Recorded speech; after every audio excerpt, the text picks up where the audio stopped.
Hello, everyone. This is so great. Welcome. Feel free to start introducing where you're from in the chat. We're just going to let people join us. We're going to give that a minute for people to come on in. But again, feel free to introduce yourself in the chat where you're from. We're so happy to have you all here. Hello from Staten Island. Ooh. Oh, Katie Frank from Oakland.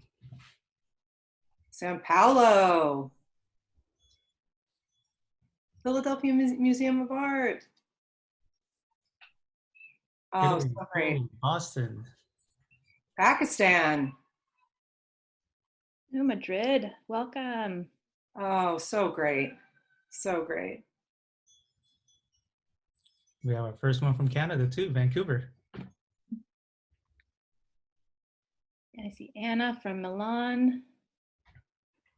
I see Katrina from Sausalito. I missed the Golden Gate Bridge and driving over that. Poland, Germany, Argentina, Allentown.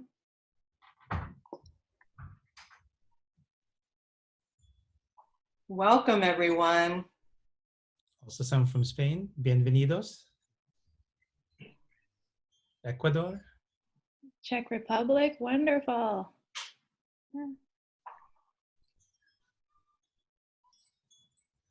Oh, Taiwan.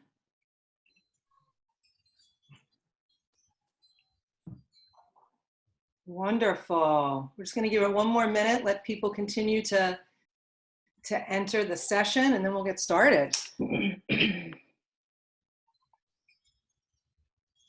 go to Portugal, Japan, Mexico. Good evening to you, Brussels.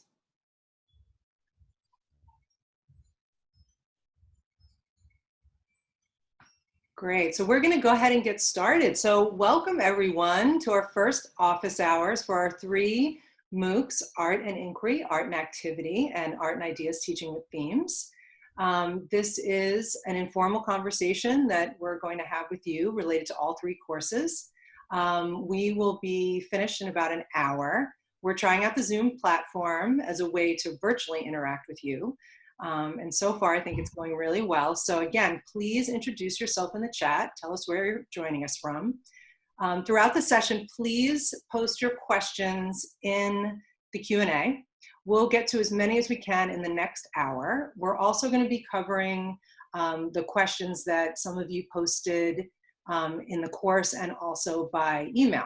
So with that, I'm going to turn it over to my colleague Francis, who's going to share some housekeeping with us. Oh, good afternoon from New York. Good evening and good morning from wherever you are if you're not in afternoon time. So my name is Francis Estrada. I'm the assistant educator at MoMA for school and teacher programs. And just a little bit about housekeeping. For the best experience, we recommend that you join this browser via the Zoom desktop app. You can download it from zoom.us instead of your browser. And several MoMA colleagues are present today and may respond also in the chat when you type in. And we're grateful to our educators, Sarah, Kelly, and our technicians, Travis, Howie, and Jeff, and for the expert organization of this program. We're recording this session, by the way, so by continuing to stay on the session, you're giving us your consent. And I'm going to pass it over to another one of our colleagues, Larissa Raphael. Hi, yes, my name is Larissa Raphael, and I'm the Associate Educator of School and Teacher Programs at MoMA. And we are so excited to see so many of you from all around the world. And we've received such a fantastic range of questions, and we're excited to hear what other questions you will be sending our way. And I think we're just ready to get started with some of the questions that we received before this. The first question we have comes from Wendy Anderson from the Art and Activity course. And she says, I'm looking for ideas for gallery engagement for use with contemporary art and new media, and especially in regards to film. Usually the gallery is dark, so sometimes this makes this more difficult for written activities or ones you need to see well to do.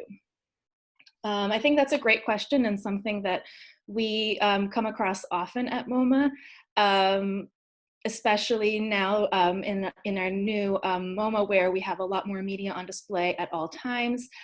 I think one way that we have dealt with this in the galleries ourselves is thinking about giving instruction before entering the galleries, and giving a prompt, just giving the students an idea, asking them a question, and then really allowing them to enter the space and have the experience. I think especially with film, but with a lot of immersive experience, it's about giving the space to watch or have the experience without an activity. And then you can always step out into a different space, maybe a quieter space, a space with more light, and then do the activity afterwards and reflect on the experience and reflect on what they've seen. I think the other suggestion that I might have for that is that the activity doesn't need to be writing or drawing. I think as you might have seen in the art and activity course, there's a lot of other kinds of activities that you can do. I think in a dark film gallery, or an immersive space, a great activity could be a conversational turn and talk, where you ask students a question and they turn to each other and have small conversations, which then they can share out to the larger group. They can have a debate. You can do a movement activity, or any activity that engages the other modalities and doesn't rely as much on being able to see a piece of paper. But you can always do those activities if you want afterwards. So I think those are some of the ways that we've dealt with these experiences in our galleries. And if I'm going to turn it over to Lisa and Francis to see if you have anything to add, any other suggestions from your teaching. Oh, I think that's great. Yeah, and one thing is we try to treat the film galleries, or galleries that are dark, just like any other gallery. And sometimes if it's time-based, you give them the time to experience that space. And just like Larissa, just like you mentioned, do the prompt beforehand or give a prompt afterwards. Great. So I'm going to take a couple of questions now. And just to introduce myself, I'm Lisa Mazzola. I'm the Assistant Director of School and Teacher Programs here at MoMA. And we received 2 questions about the visual thinking strategies, otherwise known as VTS, from Gemma Murphy and Hiroshi, each posted in one in Art and Inquiry and one in Art and Activity. And it's a very good question. It's a question we get often. So again, VTS, which stands for Visual Thinking Strategies, was developed by Philip Yenowin at the time when he was head of education at MoMA. So it's just, it's a method of facilitating conversations around works of art, where you focus on asking 2 specific questions, which is really what's going on here, or what's going on in this picture, and then following up with what do you see that makes you say that, and then repeating this process in order to get a lively discussion going and elicit multiple responses around a work of art, which is a great way to engage people, because often there are some students and even adults who don't feel as comfortable engaging with a work of art. So it is a practice that it's something that we still do here at the museum. But then in addition to that, we also look at other forms of inquiry that could be questions and conversation, but they also could be multimodal activities. We also share information about the artworks. And then we also like to connect the artworks through universal themes that are relevant to students and also relevant to classroom content. Part of the question was also, I think it was Hiroshi that asked, or, oh no, I'm sorry, it was Gemma that asked about VTS in regard to online. And I think that the approaches are not very different. It's just a question of whether or not you're going to be having a real-time synchronous experience where you're facilitating with a group, or if you're going to do something asynchronously or create something digitally that someone will then access and use on your own, then you would want to obviously tweak whatever you're doing and alter it to accommodate an unfacilitated experience. So thank you for those questions. Those are great. And the next question we have comes from Frank Damon from LA. It came to us by email. And he asked, what do you think are the best ways to engage teenagers, specifically high school teenagers or high school students, in art when they come to the museum on a field trip. Frank, that's a very common concern. We know that sometimes, or most times for teenagers, it's could be an intimidating experience or an unfamiliar experience going to a museum and going to the galleries. And I find that teenagers who might feel intimidated when visiting the museum or a little self-conscious when they speak in front of their peers, I like to give them a chance to do small group activities or small group conversations on their own, so they don't feel like they have to answer those questions or speak in a larger group. And then we bring it back together. So this way, everyone can participate in smaller groups and then bring it back to a larger group. Another thing I like to do is ask them to write written prompts or written reflections. So this way they can still participate, they can write as freely as they want to without having to share. But then I give them the option in the end that if they do feel comfortable enough that they can share. But if not, they have their responses written down on paper. Another thing to think about is considering the artwork. There are times, even for myself when I go to museums, that it's hard for me to be able to respond to some work or feel a connection with the work. So sometimes with students, we get a chance to talk to the teachers, ask about their classes, ask about their students' interests beforehand, and try to find works of art in the galleries that they might find interesting or they could respond to. Or just like Lisa said earlier, teaching with themes, we look at things that could be relevant to their lives at the moment. So, sometimes coming here from New York City, if a school's coming from Harlem, for example, I might find an artist like David Hammonds who does his work in Harlem, who does work based on things that he sees around there. And then we have that conversation. Another thing I try to do, if it's possible, is to give some independent looking time. Most of the time they come to the museum and we take them to different places and they feel like they don't have a choice. But by giving independent looking time, they get a little bit of a chance to look around on their own for something that's interesting. Let's see, and I think there's a follow-up to that question from Joanna saying, I appreciate this might be difficult to answer, but currently during remote learning, how do you tackle ongoing discussions through inquiry with a class of 5 to 7-year-olds? Is this something that's currently not achievable? I'm going to give a chance for anyone else to answer also. Inquiry with a class of 5 to 7-year-olds. I haven't had the chance to do it online yet, but I have been talking to my nieces and nephews. And most of the time, doing something online, I will just show them something that I'm doing, responding to an artwork through the screen, and I just ask them to respond back. But if anyone else has anything that they want to add. I mean, I would say from what we've been hearing, for sure, similar to what Francis was saying, is I haven't led a class of 5 to 7-year-olds currently, but with the teachers that we've been working with, we have several partner teachers that we are still communicating with and meeting with through Zoom, and they're sharing their experiences with their students. And I mean, from what we've been hearing, it's really not a problem. So as long as you can actually get the students together. I mean, one thing that we're hearing is that it's hard to get sort of a quorum of students to all sign in at the same time, depending on what's happening at home. Like, are there multiple students at home who need access to a computer, who need to do real-time lessons? So I don't think that the strategies are inappropriate or aren't achievable with 5 to 7-year-olds. I just think in the current situations, it's a question of being able to have a time and have the ability to kind of get all the students together. Larissa, did you want to add anything to that?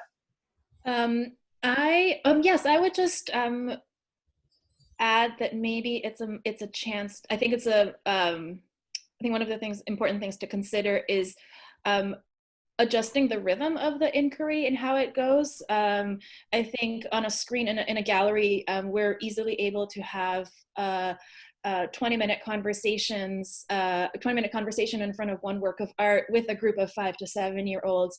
I think the one small change I might make is to intersperse not expect maybe as long of a conversation, but go to an activity, then come back, go to give some information, and intersperse that in a different rhythm than you might in person. But I think it's definitely, as Lisa was saying, I still think it's a very doable thing to do online. I wouldn't. Yeah, and Larissa, you can take your next question, but Abby, who asked about, I think it was a similar question, hopefully Abby, that answered your question as well about video format. I think it's a similar thing to what Larissa was saying in terms of like synchronous learning and or video. I think there is that paying attention to that rhythm and that cadence that you would have, because it will be different. Great. So the next question that we got via email was from Adriana. And she writes, I read in one of the articles talking with young children about art by Schermacher regarding speaking to the child's artwork as a process, not the final product. That is exactly what I've been saying to my fellow art teachers for the past 3 years. What is the take from other art teachers on the subject? How do they approach this problem? In a world of Instagram beauty and crafts, I find students and parents want quick and beautiful results without understanding the process. And the question, thoughts. I have a lot of thoughts. I think this is something that we talk about very often. I think our teaching approach and our approach to art making activities is very process oriented, and very rarely do we in our teaching really aim towards a final product, final completed product. Rather, we're really focusing on building skills. And I think the most important thing for this is to make sure that whatever activity you're presenting is to have very clear learning goals and to have those very well defined, so that you can always share with other teachers, administrators, parents, and anybody what you're actually expecting students to learn. I'll give you an example. We were once doing this 8-week after-school partnership with a partner school, and this was second graders, and throughout these 8 weeks, the students engaged in, they made sculptures out of wire, they explored clay, they mixed paint and created these abstract paintings with the colors that they had mixed. And at the end of the session, which I considered very successful, the teaching artist said, I put all of this in a bag for the kids to take home to the parents, and I looked at it and it just looked like a pile of wires and a lump of clay. And we were joking about that, but I think what she did that was really important and really highlighted it is she also took a lot of photos of the students as they were working, and really documenting and showing how the students were learning. And because she had such clear learning goals, that she was able to say, like, as the students were working with the wires, even though by the time it went home, it looked like a pile of wires, she was able to show photos of the students shining flashlights on their wire sculptures, seeing what kind of shadows they formed. So I would say that the product, if in terms of showing parents and anybody what they're learning, is, I think, documentation is really important. And like I said before, just having those clear learning goals so that you can just very easily fall back on that. And I don't know if Lisa or Francis have anything to add to that. No, I think that's great. I think that it's just to underscore the process part. It's so important. And there's so much that can be learned in that process, and it really, I think, in a lot of ways, really liberates the students too. When you model that for them, that you're really focusing on that, I think that adds a whole other depth to a project. I think that's very important also in Lisa said modeling, and I think when you're giving examples, a sample works, not to have your work look perfect, because students will always compare it to something they've already seen, and modeling those behaviors and being okay with your own work not looking perfect. I think that's the other key point to add. Great. So next we have a question from Verna, who's in the art and activity course. And she's actually an exhibition designer, and she says, I often work in conjunction with learning departments in museums. I'm interested in understanding the potential of games and hands-on interactive and hands-on interactive as an integral part of the exhibition. In particular, for small museums that don't have a lot of resources to carry on guided activities. So can you share some successful examples of hands-on activities that MoMA has done in the past, preferably analog? So actually, Verna, in Art and Activity, we do, and for everyone else, we do actually have 2 examples of 2 analog games that were designed at the museum. And I just want to say first that I do think that's an interesting point that you raised, this idea of what kind of experiences people can have on their own in a museum, because it's wonderful to be able to provide a guided opportunity. But that's something we're always thinking about the museum as well. At the museum as well, is what can families and students and learners and anyone just visiting on their own, what can they do? So the 2 examples in Art and Activity, and we actually can pop links into the chat for you.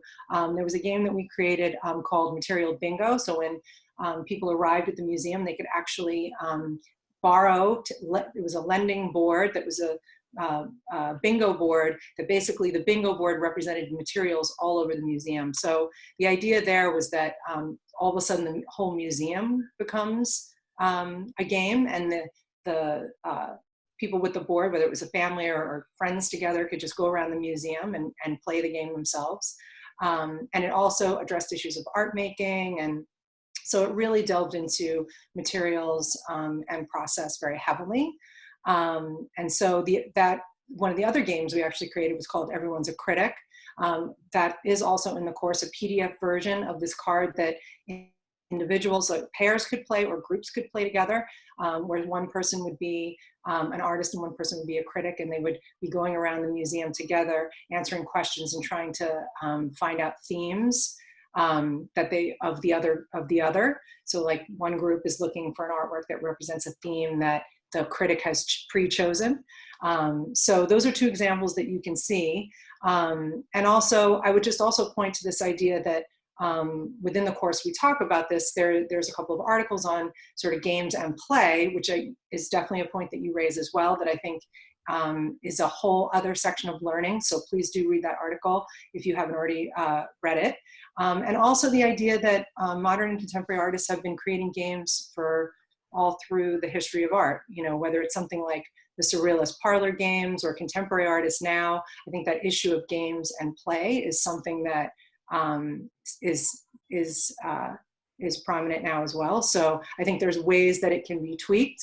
And I think analog is definitely a possibility. Those are just 2 examples from MoMA, but I think there's many other examples also from other museums. So if there's folks in the chat that are from other museums and feel like sharing the way that you have used games in your museums, please feel free to do that.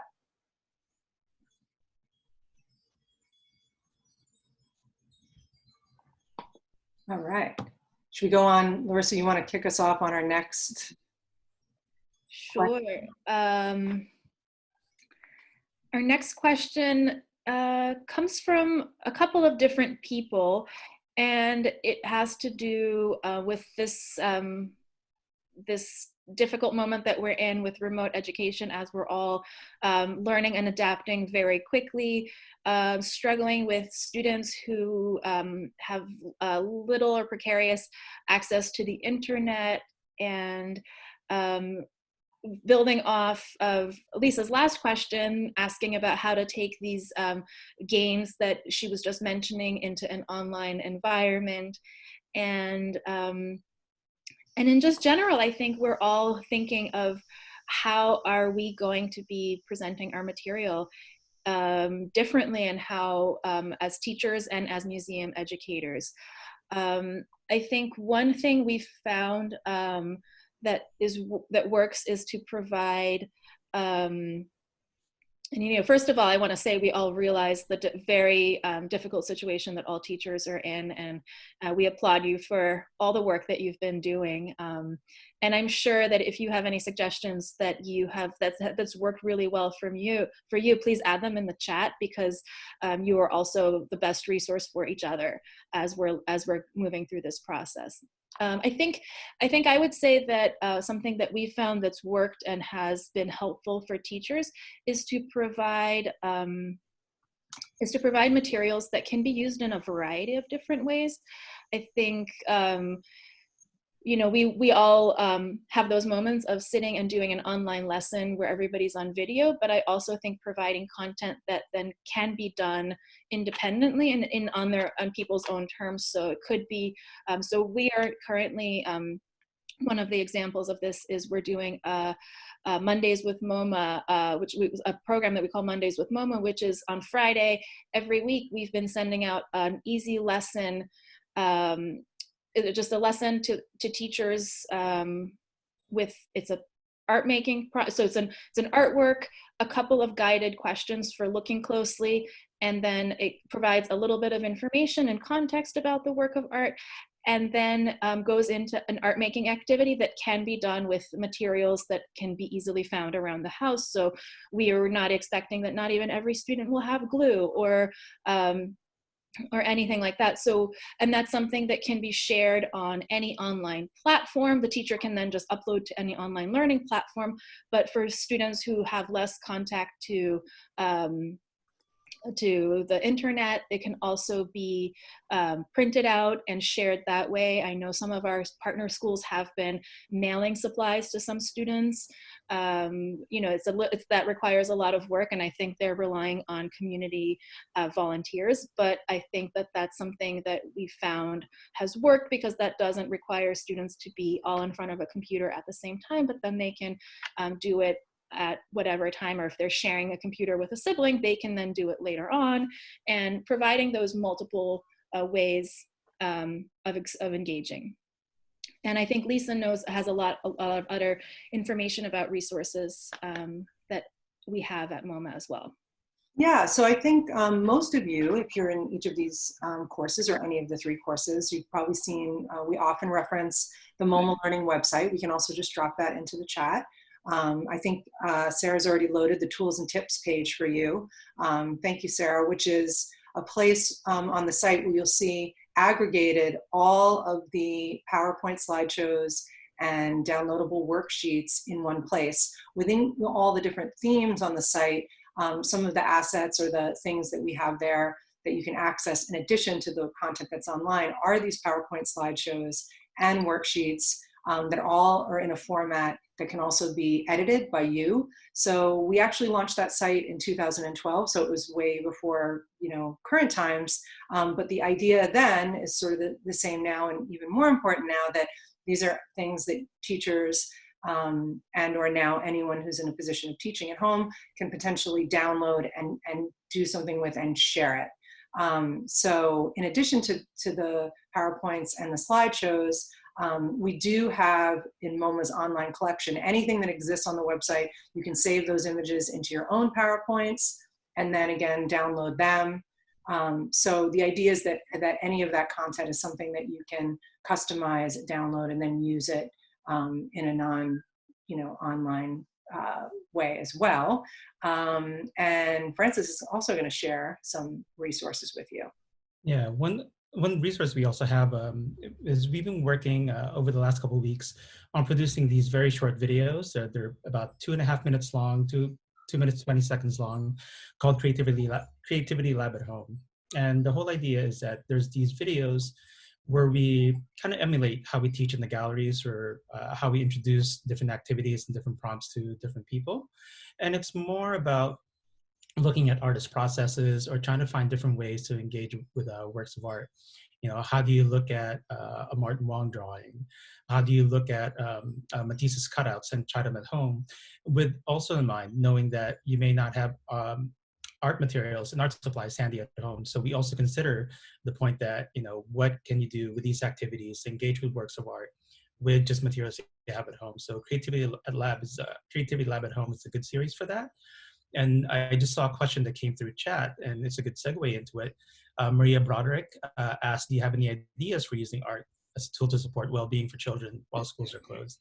So that's another series that's coming up in a week or so, I believe. So that's going to be the next series of Creativity Lab at Home. So Maria Broderick, if you could keep an eye out for that, you're bound to get some good ideas from that series. Another question we have. Oh, sorry. Did someone else want to chime in? I see a question from Jacqueline Cofield. Have you ever done more body-based, non-discursive workshop tour program in the gallery with adults and faced hesitation or even objections in the beginning from them? What did you do? I'm really interested in this complete engagement approach. Also, was it a segment or the entire program? Thanks. Well, I can speak from my experience of working with both students, but also teachers, and also the general public. I think I've done this generally not as an entire program, but maybe Francis can speak to some other programming that he's done. But as I've usually done it as an element of a program, as a way of as an activity to engage with a work of art, as an activity to respond to a work of art and to interpret a work of art, do some movement activities.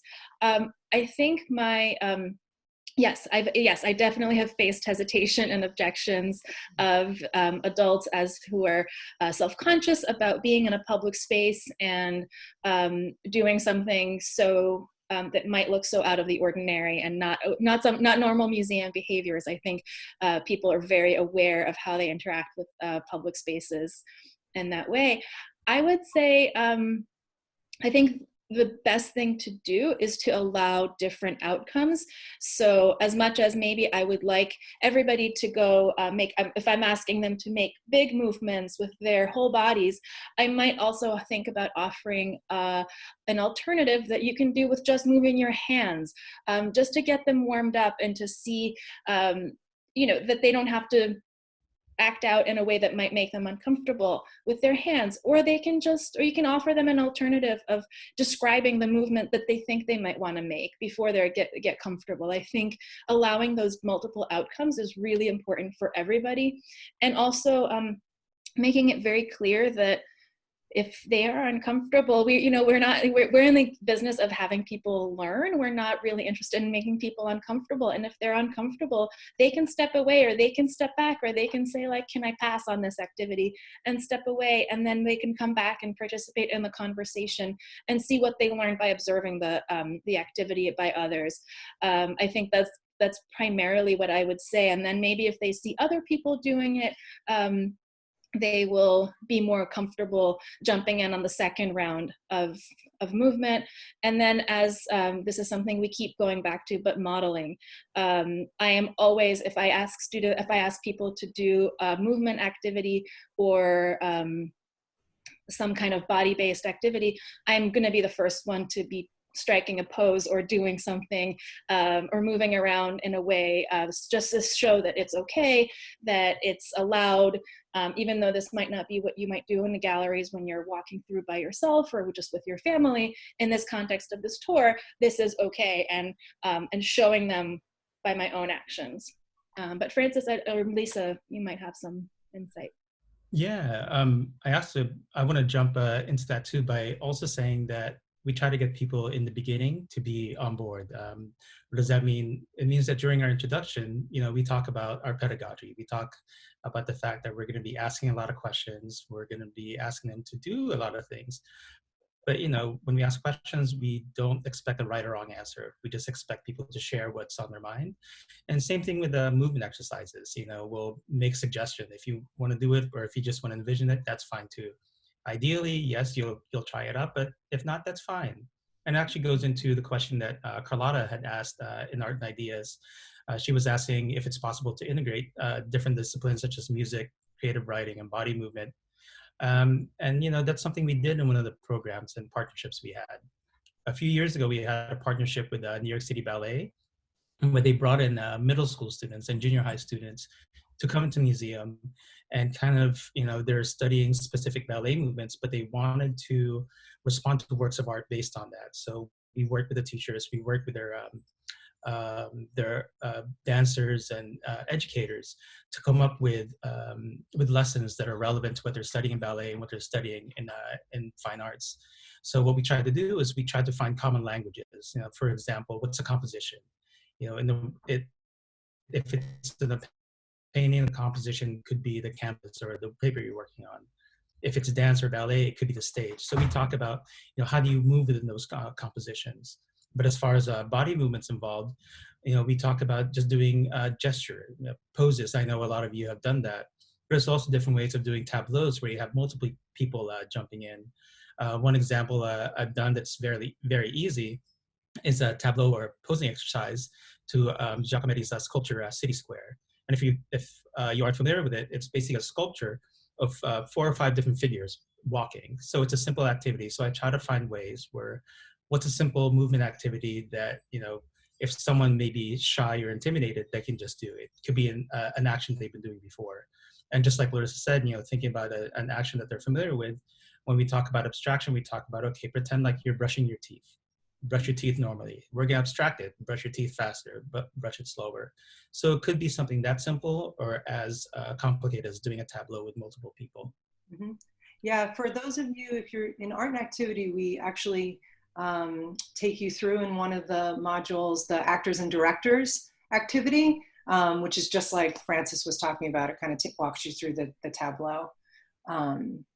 Great, so we're gonna answer a question next from the Q&A from Isabel de Fatima Rodriguez Silva, and she would like to know more about activity-based learning with reproductions for those who cannot attend a museum or only have access to its website. So that's a really great question. One thing that I'm always so amazed at these days is how many museums actually have their collections online. So it's absolutely something that you can do, Isabel. You can access so much content online. It's changed so rapidly. And I think that it's absolutely a great way to engage students with artwork. And it could be a museum website. It could be a local artist that has work online. So we're using the word museum, but it could be a gallery or some other arts organization. Just some tips, and then my colleagues can chime in as well. I think that when you're working from reproductions, it's really important to think about which artworks you're going to show. So as an example, if you wanted to show a very large scale sculptural piece, that when it's in reproduction, it looks this big, but it's actually something that's quite large, then you might want to consider that if it doesn't represent well, or if there's something about the size or the scale or even the details and the materials. If the things that you want to talk about are not visually evident when you're looking at it in reproduction, then you might want to just think about the artwork that you choose. So that's one piece of it, is what artwork will you choose? How does it translate digitally? And or you could also print something as well, and that's an option. So yes, you can absolutely, all of these activities are not things that, they're absolutely things that you can do in the classroom. It's just a question of tweaking the artworks that you're going to select and making sure that you can accomplish the goals that you have for whatever the lesson is. And yeah, Francis, Larissa, do you want to add anything? I would just emphasize what you said is about objects. It's about selection of artworks. I see that as an extension of how we select artworks for tours on site, whereas sometimes for my theme, there's an artwork that would be perfect, but I know that it's in a busy hallway and it would be difficult to get students around it. So I might not work with that artwork, even though it might be an ideal work of art. So I think it's just about being mindful of the kinds of works that you're choosing that, again, visually evident. I think what Lisa said is probably the most important for that purpose. Yeah, and the only thing I'd add too is, if you're working with reproductions, make sure you choose artworks where it translates well to a reproduction, to 2D. For example, if you're teaching with sculpture, make sure that the reproduction translates well onto a photograph. Mm-hmm. So I can read another question, and then Francis and Larissa, we can all each chime in on this one. So Leah Ruggieri is asking about, she says, I was curious what types of approaches and activities such as non-discursive or discursive do you see the most excitement or engagement with young children, or have both been shown to be successful for you to use, especially approaches in museums that are very interactive and hands-on?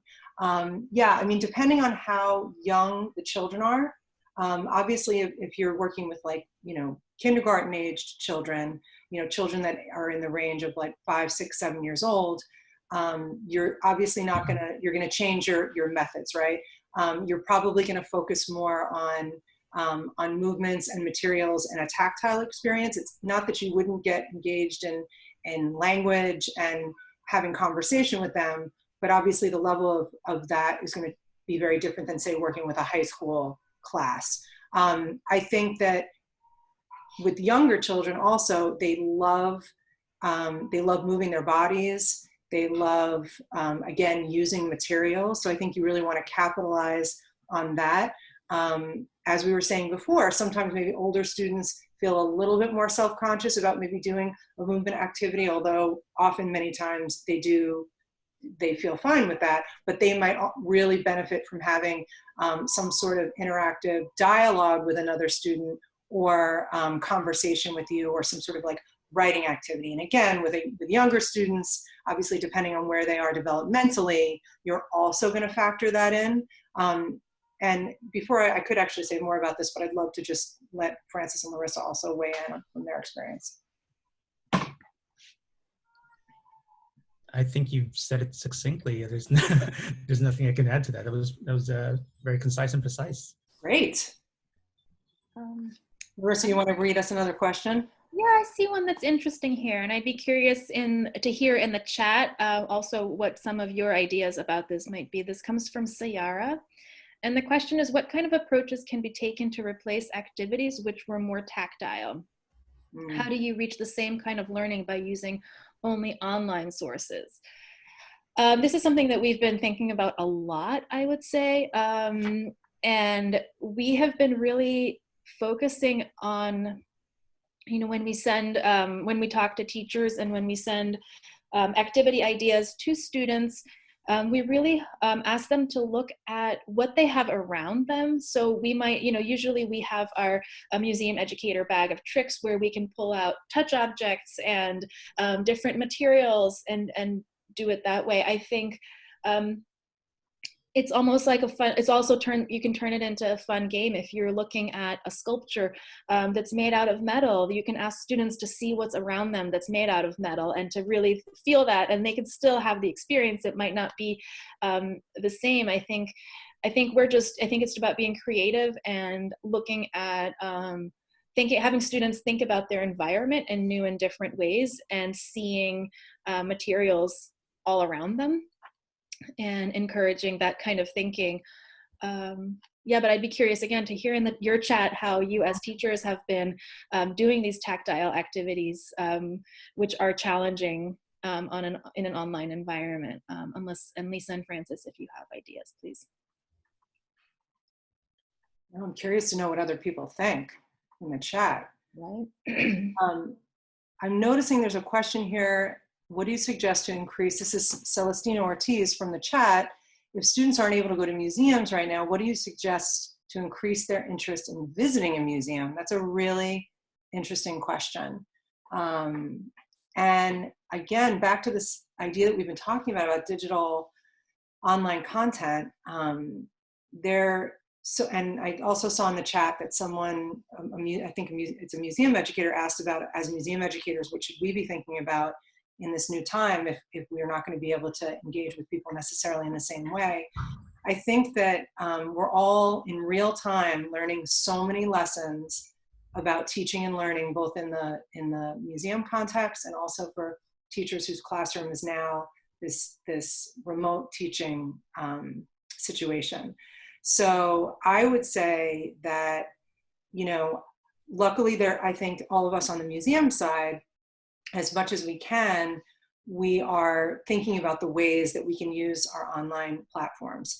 And I think that, you all should continue to share in the chat with us the things that are working for you, because that's the question that Francis and Larissa and I keep asking everybody and our colleagues, what is working for you? We asked you in the courses. So I think that's one thing, is really sort of thinking about, and testing and being agile and experimenting as much as we can. In terms of the interest level,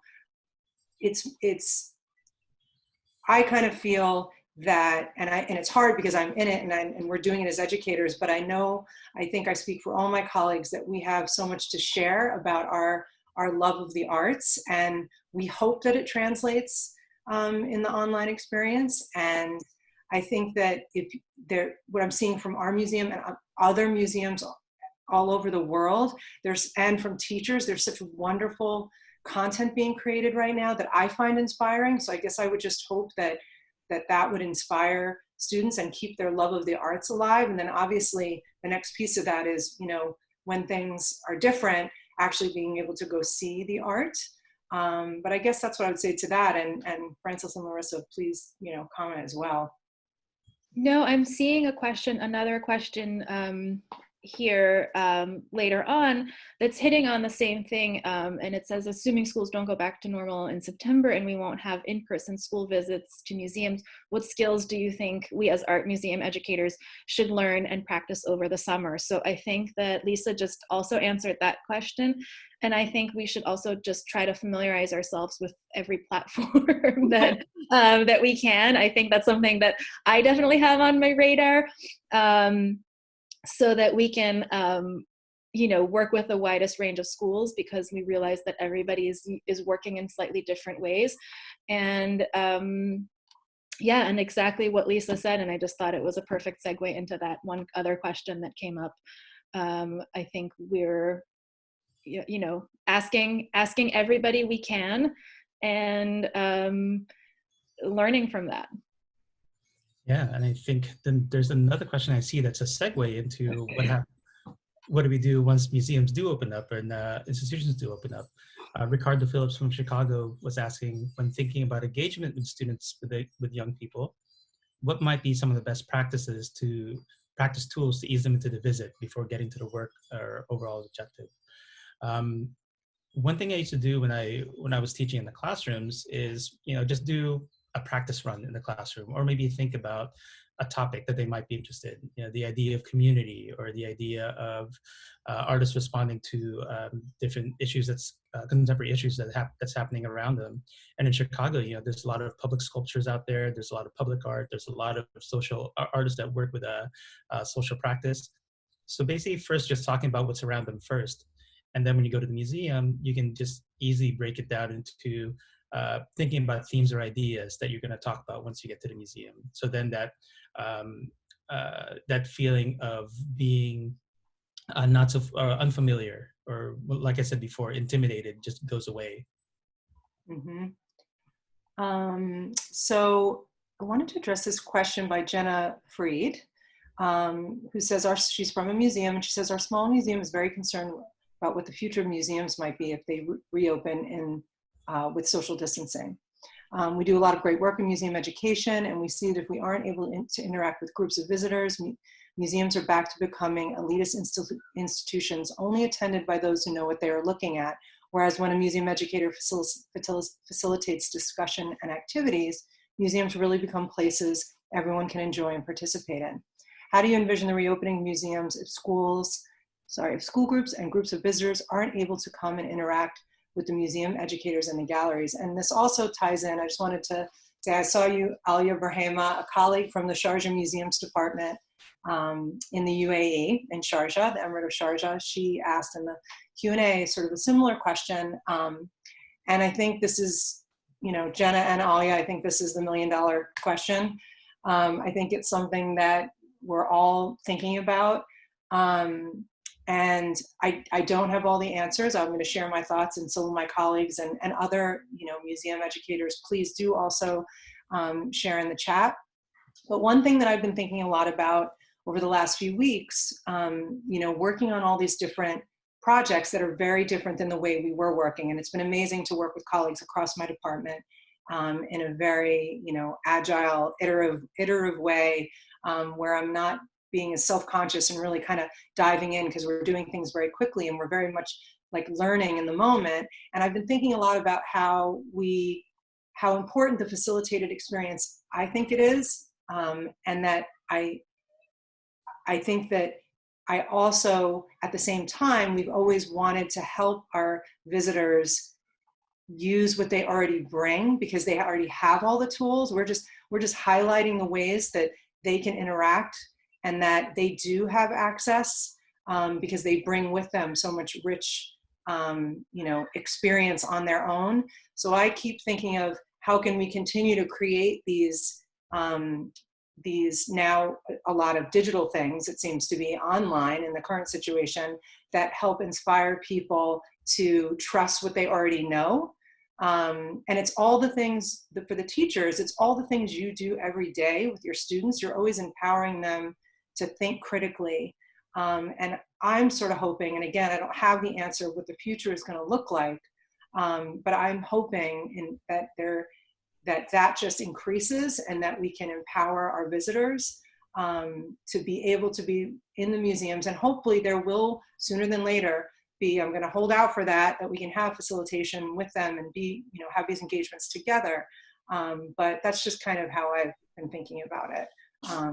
And yeah, Francis, Larissa, please share as well.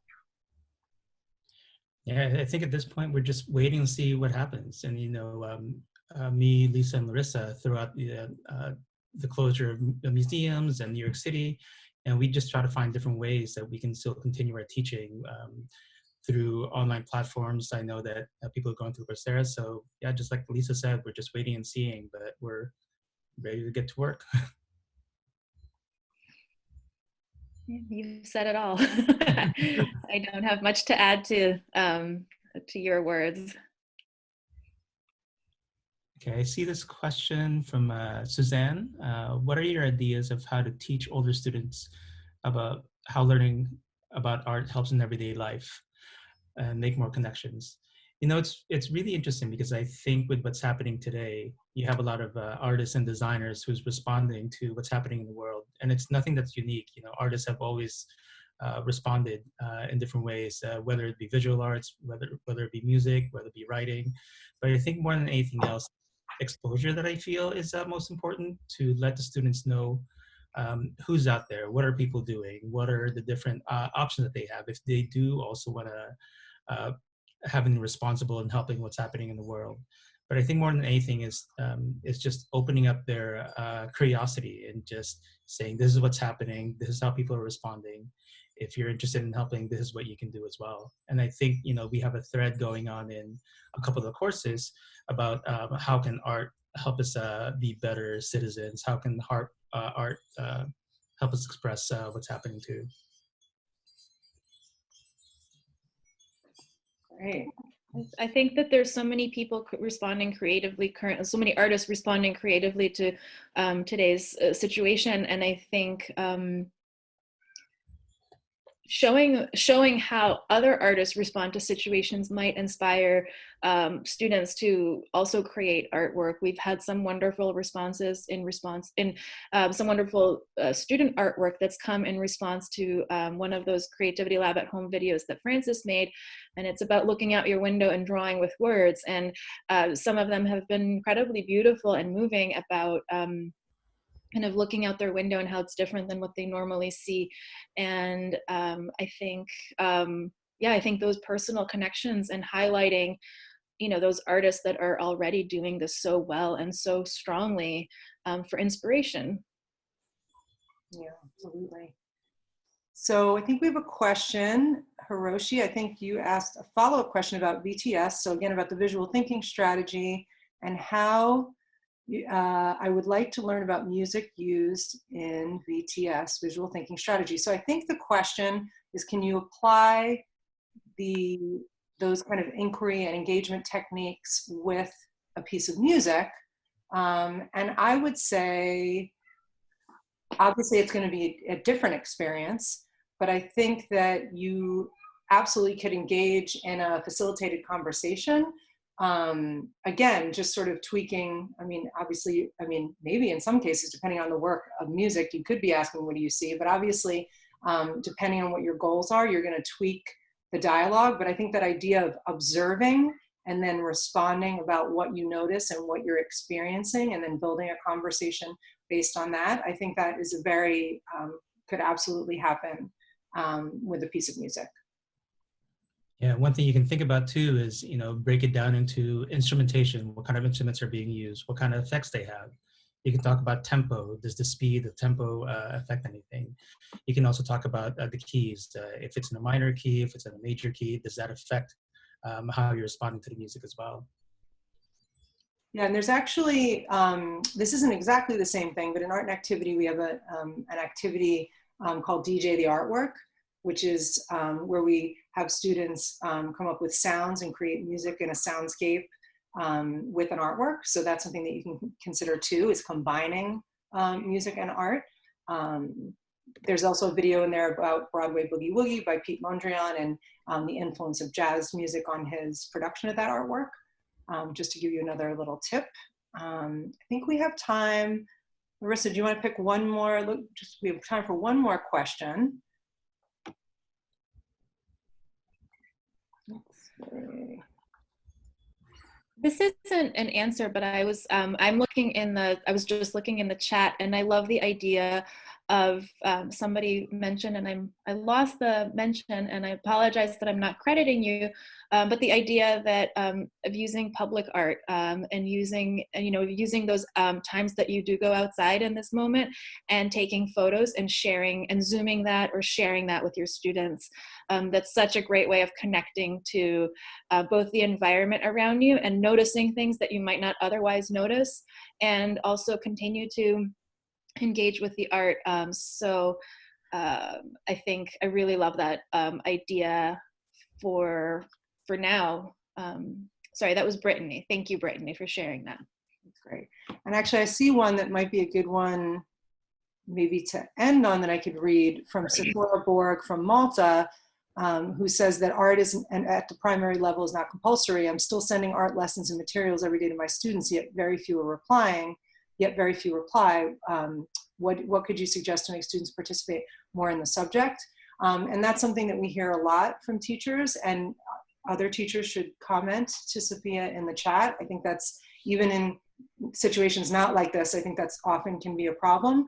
But when we were talking about resources earlier, I think one of the great things with Mondays with MoMA is the way it's set up is that it's very easy for a student to do at home on their own, but also could do it with a family member. So if you could maybe find some way to involve the families in the process, that could be a way to also give them more time to be able to do it and then get more response back. So good luck with that. I'm sure you will find a way because you teachers are very creative. Yeah. So I'm seeing we're approaching the end. I want to thank you again for spending this hour with us. That it went by very quickly for me. I hope it went by quickly for you as well. I thought your questions were so exciting and so incisive, and I was really also excited to hear how you responded to each other, and thank you for that. You will be receiving a short survey by email after the session, and it'll help us inform future office hours and other virtual course offerings, including other themes. So we'll be asking for your opinions and advice of what else we can do. Let us know, or you can just jump into the chat and let us know if you're interested in doing more of these office hour sessions. And in the meantime, we would love to keep the conversation going with you all. So please, in whatever course you're doing, please continue sharing in the discussion forums, because that is a great way to communicate with us and with your fellow teachers. Yeah, and like I said in the chat, thank you all for what you do. Thanks for being here. Thanks for doing what you do. Absolutely. Thank you, everyone. You're doing such a great job. Your students are so lucky to have you, and thank you all for your participation.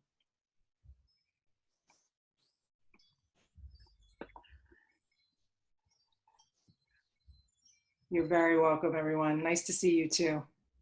Thank you all. Thank you so much. And Janet from Connecting Collections, thank you for visiting. Oh, hello. So great.